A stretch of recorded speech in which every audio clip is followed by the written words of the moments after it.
Graça e paz, irmãos. Eu gostaria de tratar um assunto interessante com os irmãos, alguns textos bíblicos para conceituar a soberania de Deus, a vontade de Deus e o plano de Deus, né? Estaremos colocando em pauta aqui nos textos as referências sobre os atributos de Deus. Onisciência, onipotência, onipresença. Né? Onisciência, os irmãos sabem, quer dizer que Deus sabe de tudo, né? Ele tudo sabe. O que nós pensamos, o que há de acontecer. Então ele é o único que tem esse poder de saber de tudo. Onipotência, porque ele não há um Deus mais poderoso. Ele é o único, todo-poderoso. Ele tudo pode. Onipresença é que ele está presente em nós, em todos, ao mesmo tempo, no plano eterno. Então, ele é um Deus presente, tá? Então, o que eu vou tratar com os irmãos, dentro de alguns textos, não é sobre calvinismo, não é sobre arminianismo, não é sobre teologia, não é sobre religiosidade. Eu vou tratar com os irmãos aqui sobre Bíblia e sua essência, tá? Vamos ler alguns textos. Bom, vamos lá. Vamos ler o texto aqui em João 3,16, um texto bastante conhecido, né? Minha Bíblia aqui é a revista e atualizada Almeida, tá? Comparada com a Genebra. Porque Deus amou o mundo de tal maneira que deu o seu Filho unigênito para todo aquele que nele crê, não pereça, mas tenha a vida eterna. Certo, com base neste texto, eu faço a vocês uma pergunta. Quem escolhe a Deus? Ou quem escolhe estar com Deus? É Deus que nos escolhe ou nós escolhemos a Deus, com base neste texto? Bom, já pensou? Bem, acredito que você tenha pensado que somos nós que escolhemos ser salvos, né? Ou é Deus, né? Sem sua soberania. Bom, vamos lá então. Será que somos nós que escolhemos ser salvos? Afinal, todos têm oportunidade de salvação? Será que é isso que a Bíblia diz? Que todos serão salvos? Mas será que a Bíblia diz que cabe à sua escolha a salvação ou não? Que você tem parte nisso? Ou 50% você, 50% Deus? Como muitas religiões pregam? Bom, o texto que lemos, de forma clara, ele fala sobre isso. Veja bem. Porque Deus amou o mundo de tal maneira que deu o seu Filho unigênito para que todo aquele que nele crer não pereça, mas tenha vida eterna. Ok, o texto está dizendo que Deus amou o mundo, o verbo amar o mundo de tal maneira, não quer dizer que ele está amando as pessoas do mundo, ou todas as pessoas do mundo. Ele amou o mundo de tal maneira para todo aquele que nele crê não pereça. Existe uma condição em crer. Se não houvesse quem cresce, certamente Deus não amaria o mundo. Então, o texto é claro em dizer que Deus ama aqueles que nele crê, né?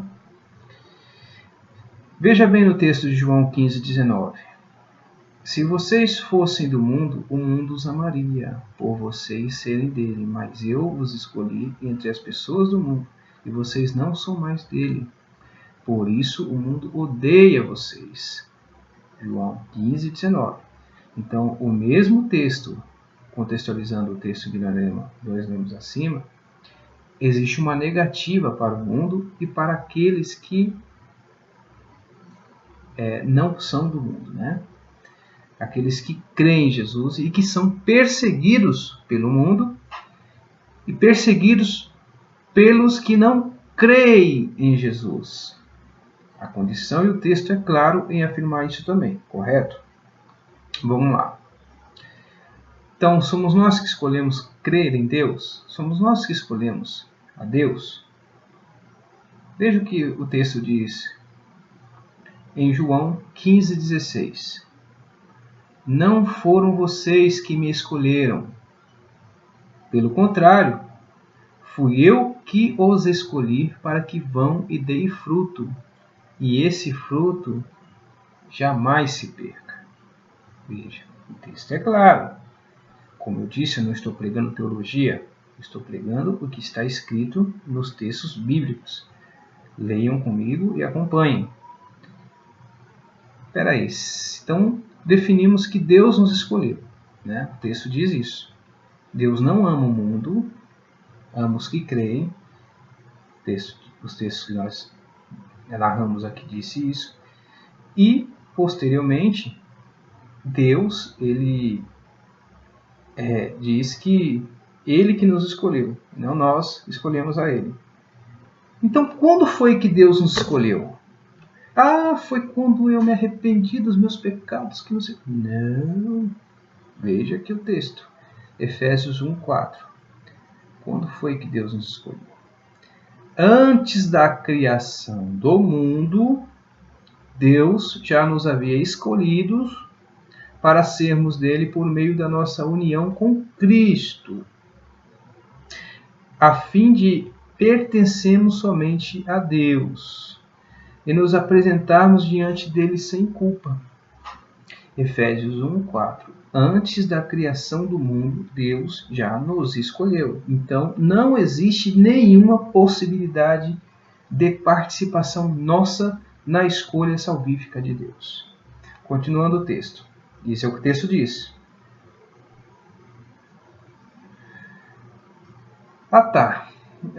Vamos supor que, mesmo que Deus que nos escolheu, né?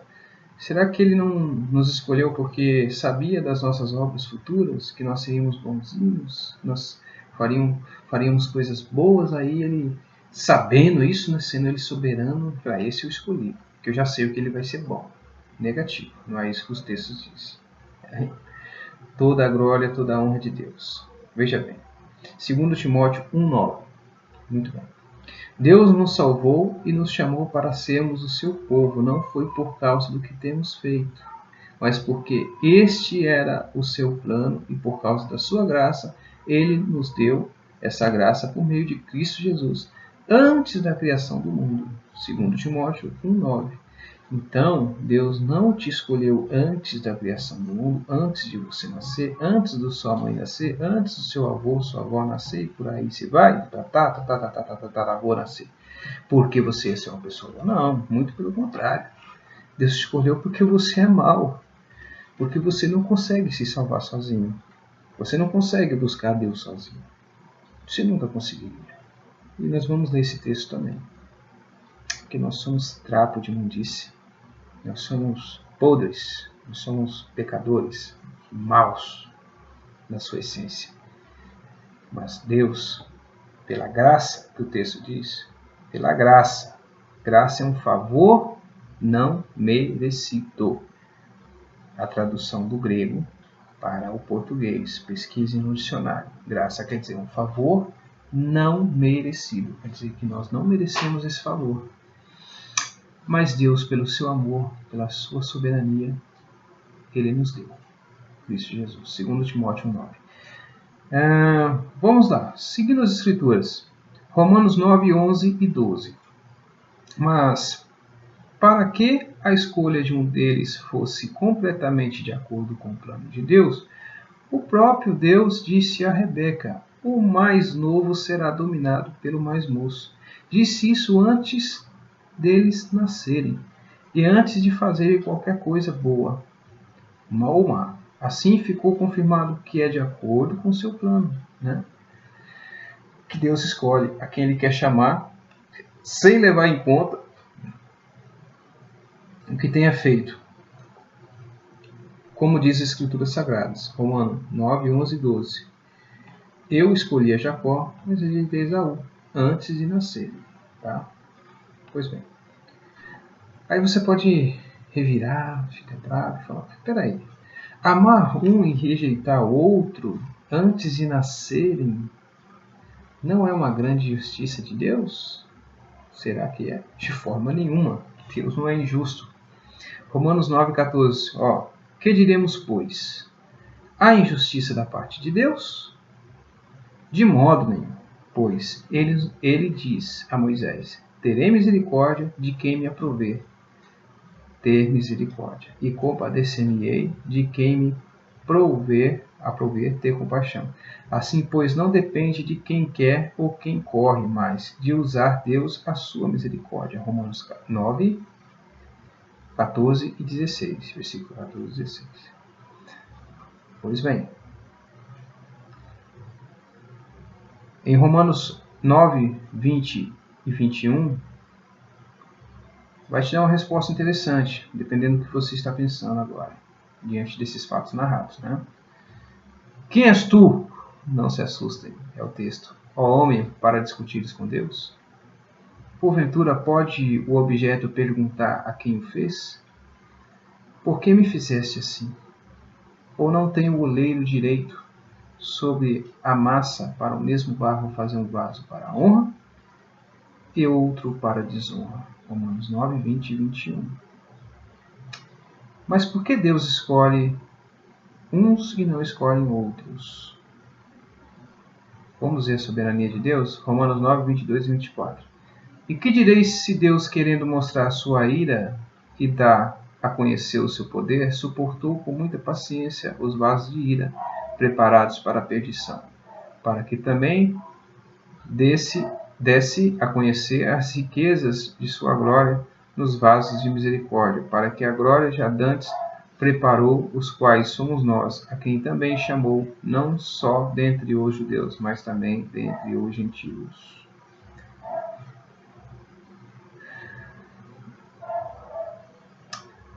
Segundo Tessalonicenses 2:13 e 14 diz: entretanto, devemos sempre dar graças a Deus por vós, irmãos amados, pelo Senhor, porque Deus vos escolheu desde o princípio para a salvação, para a santificação do Espírito, a fé na verdade, para que também vos chamou mediante o nosso Evangelho, para alcançardes a glória do nosso Senhor Jesus Cristo. Agora, por que Deus escolhe uns para salvação, outros para condenação? Nos textos que lemos aqui assim, né? Primeiro, que Ele é soberano. Segundo, que Ele é o Criador, né? E o Criador, ele tem direito sobre a sua criação. A soberania de Deus é um atributo que só cabe a Ele. Ninguém vai entender a mente de Deus. Nós não temos esse conhecimento interno. Talvez no plano eterno compartilharemos desse conhecimento e saberemos muitas coisas que nós não entendemos hoje, mas Deus escolhe porque Ele é Deus. Ele pode. Lembra, 3 atributos: onisciência, onipresença e onipotência. Só Ele tem, você não tem. Não cabe discutir com Deus. Quem és tu, homem, para discutir com Deus? Por acaso pode a criatura perguntar ao seu Criador: por que me fizeste assim? Por acaso o olheiro não tem direito do mesmo barro fazer um vaso de honra e um outro para desonra? Pois bem. Romanos 3, 10, 12. Veja a natureza do homem. Por que Deus tem que escolher, né? Tem não, né? Eu digo no sentido figurado. Por que Deus nos escolheu nos deu a graça da salvação sem nenhuma participação nossa. Será que nós teríamos condição de aceitar a Deus ou andar nos caminhos que agradam a Deus? Vamos ver no texto se um homem tem essa capacidade de estar na busca da santificação. Eu tenho que ir para a igreja, eu tenho que fazer isso, eu vou fazer isso porque meu Deus merece, porque eu quero ir para o céu, porque eu quero ser um bom crente, um crente bonzinho, fazer boas obras. Vamos ver o texto. Romanos 3, 10, 12. Não há um justo, nenhum sequer. Não há ninguém que entenda, não há ninguém que busque a Deus. Todos se extraviaram e juntamente se fizeram inúteis. Não há quem faça o bem, não há um só. O texto é claro. O homem, na sua natureza pecaminosa, ele sempre será tendencioso a andar por caminhos contrários ao de Deus. Essa é a sua natureza e a sua essência. É a nossa essência. A nossa essência é sempre andar contra Deus. Por isso, Deus nos escolheu, nos deu a graça, o sacrifício de Cristo. Através do sacrifício de Cristo, enviou o Consolador, João 14, versículo 11, versículo 6, o Espírito Santo, o Espírito da verdade, aquele que vos ensinará o caminho aonde se deve andar. Olha que legal. Por isso, o reino dos céus está em nós, não em templos. Nós, templos de Deus, morada do Espírito Santo, para nos conduzir a Deus. A graça nos conduzir a Cristo e garantir a nossa salvação. Amém? Vamos lá mais texto.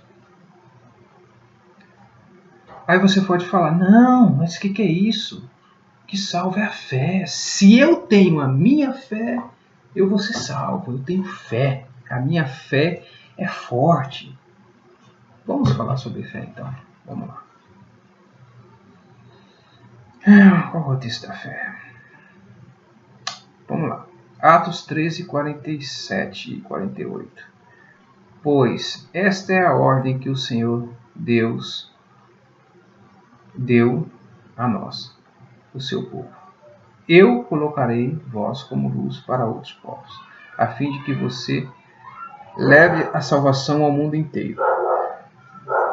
Quando os não-judeus ouviram isso, ficaram muito alegres e começaram a dizer que a palavra do Senhor era boa. E creram todos os que tinham sido escolhidos para ter a vida eterna. Mas e a fé? É minha ou é de Deus? Esse texto vai definir isso. Romanos 12, 3. Por causa da bondade de Deus para comigo, me chamou para ser apóstolo. Eu digo a todos vocês que não se achem melhores do que realmente são. Pelo contrário, pensem com humildade e a respeito de vocês mesmos, e cada um julga a si mesmo conforme a fé que Deus lhe deu. A fé é um dom de Deus. Lembra do começo do vídeo? Todo aquele que crê, a fé, o significado da fé é crer naquilo que não se pode ver, aquilo que não é palpável, certo? Essa é a fé. Não é a fé de você se ajoelhar diante de homens, pedir orações ou rezas diante de imagens. Essa fé não é de Deus. A fé, ela crê naquilo que não se pode ver. E a fé de Deus, como o texto diz, ela nos leva a um patamar maior, que é a graça, que é Cristo. A fé, ela te faz crer, e todo aquele que nele crê não será condenado. Então a fé de Deus, a fé nos leva à graça. E a graça, que é o Espírito Santo de Deus, nos leva à redenção e à salvação. Vamos continuar o texto. Aí você pode falar sobre o arrependimento. E meu arrependimento eficaz. Eu me arrependi. Ninguém se arrepende de nada. Veja por quê. Timóteo 2, 24, 26.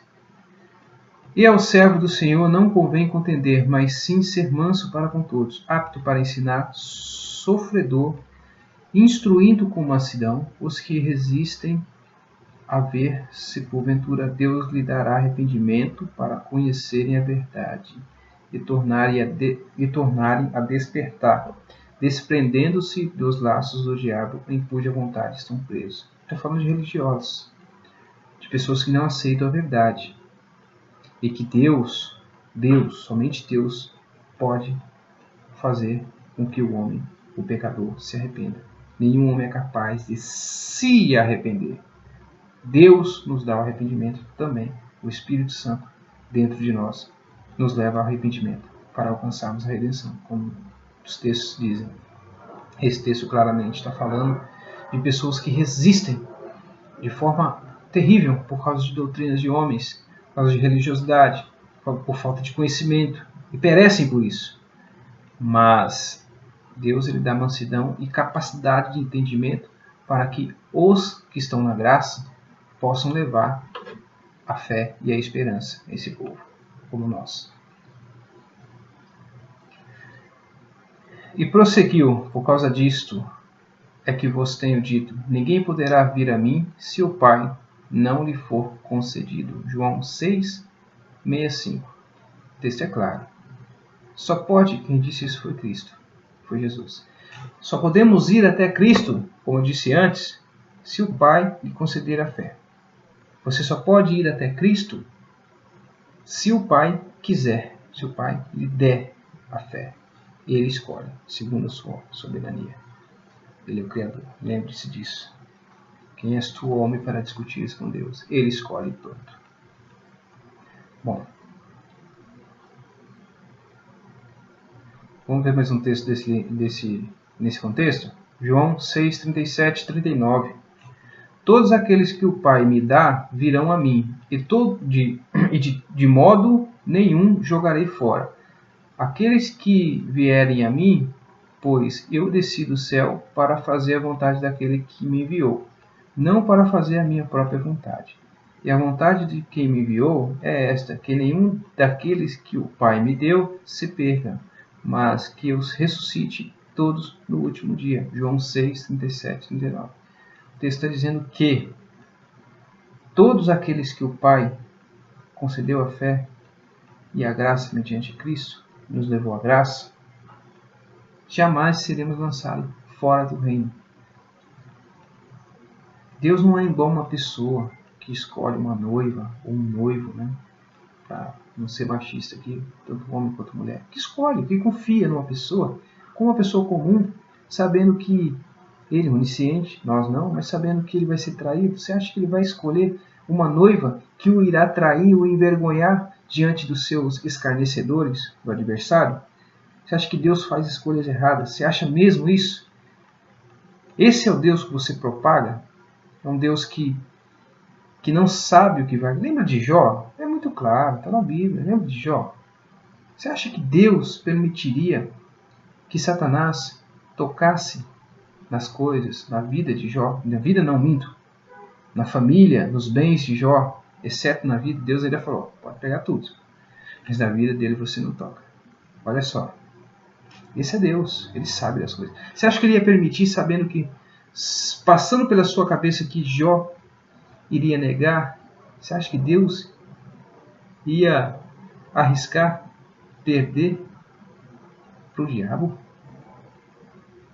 Já pensou nisso? Não, Deus não faz escolhas erradas. É isso que o texto está dizendo. Se Deus te salvou, ele te salvou e pronto. Ninguém, jamais, nada nos separará do amor de Cristo. Nada. A Bíblia diz isso. Angústia, tribulação, tristeza, dor, nada nos separará do amor de Cristo. Porque esse amor não vem de nós, vem de Deus. Vamos mais um texto. Marcos 4, 11 e 12. Jesus disse a eles: a vocês Deus mostra o segredo do reino, mas para os que estão fora do reino, tudo é ensinado por meio de parábola, para que olhem e não enxerguem nada, para que escutem e não entendam. Senão eles voltariam para Deus e Ele os perdoaria. Deus aqui está falando, esse texto é claro, da situação dos não eleitos, dos não salvos, dos não escolhidos, dos carnecedores. Deus não quer salvar.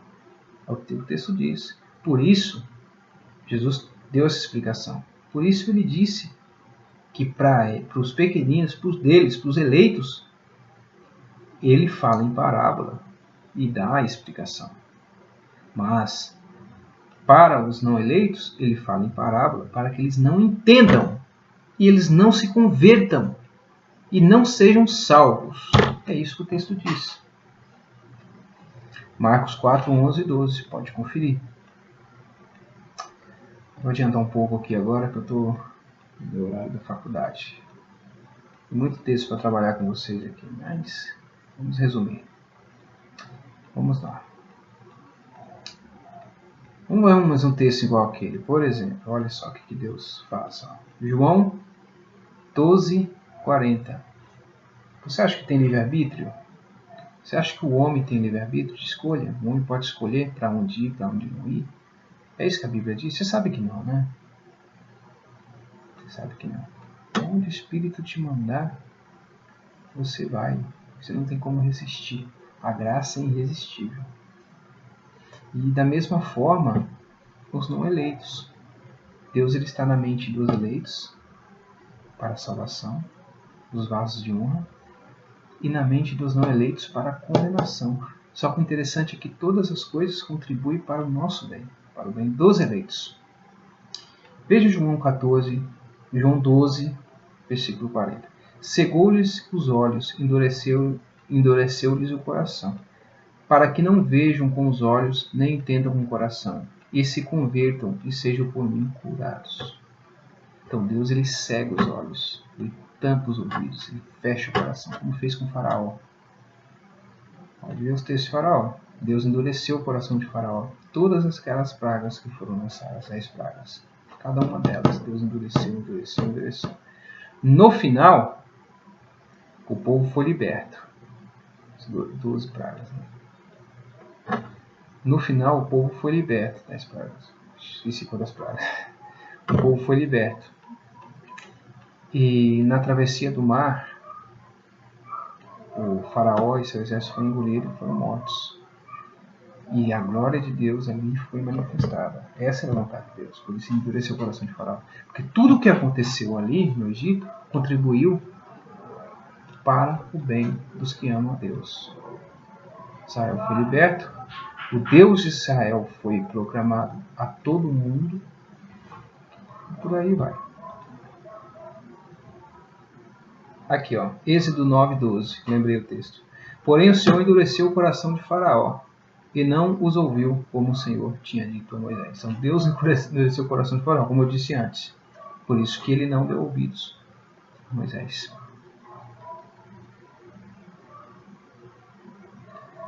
Ó, Romanos 9, 17 e 18. Porque como está escrito nas Escrituras Sagradas, Deus disse a Faraó, foi para isto mesmo que eu pus você como rei, para mostrar o meu poder e fazer com que o meu nome seja conhecido no mundo inteiro. Portanto, Deus também tem misericórdia de quem Ele quer, e endurece o coração de quem Ele quer. Né?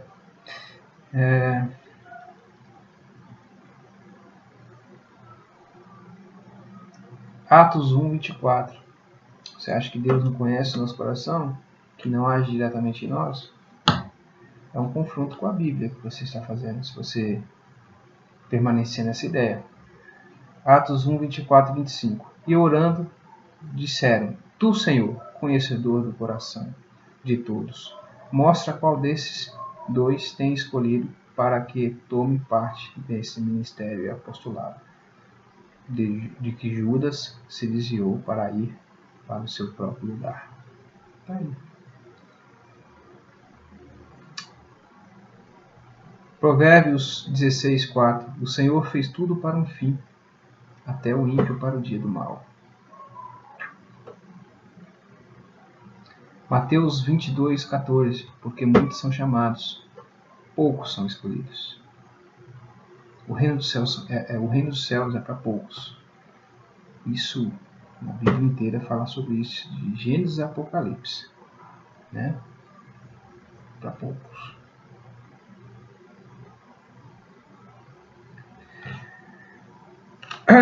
Tem um texto que gostam de falar comigo assim: André, mas espera aí, se é Deus que escolhe, se o homem não tem participação nenhuma nisso, Deus faz tudo na vida do homem. E por que aquele texto fala assim: eis que estou à porta e bato, se não abrires, se abrires, entrarei e cearei contigo. Para quem que serve esse texto então, André? Se ele está pedindo, batendo na porta. Primeiro você tem que analisar para quem que o texto está direcionado. De quem é essa porta? O contexto do texto. Ele está falando para quem? Ele está falando para eleitos, filhos. Sabe por quê? Veja aqui. João 10, 27, 29. As minhas ovelhas ouvem a minha voz. Eu as conheço e elas me seguem. Eu lhes dou a vida eterna, jamais perecerão, e ninguém as arrebatará da minha mão. Aquilo que meu Pai me deu é maior do que tudo, e da mão do Pai ninguém pode arrebatar. Primeiro, Jesus ele se difere. Em alguns textos ele diz que ele é o bom pastor da vida das suas ovelhas. E aqui ele está dizendo que as suas ovelhas ouvem a sua voz. Você tem filho? Não sei. Certamente você tem alguma pessoa próxima que você a reconhece do outro lado da rua, só de ouvir ela gritar, chamar o seu nome. Quanto mais Deus, né? Se o próprio Filho de Deus diz que você reconhece a voz dele, quem é você para dizer que pode ser que você não reconheça e não abra a porta? A porta não é o coração? Então, eis que estou à porta e bato. Bater na porta é o chamar, é o sentido figurado. Você precisa entender a tradução. Tradição judaica, eles não batiam em porta como nós. Eles se anunciavam pela voz, pelo reconhecimento do tom da voz. Mais ou menos aquele lance, ou de dentro, ou de fora. Era mais ou menos desse jeito. E se o texto está dizendo que as ovelhas do bom pastor, os filhos de Deus, reconhecem a voz do pastor e abrem a porta, porque reconhecem, ouvem a minha voz e eu as conheço.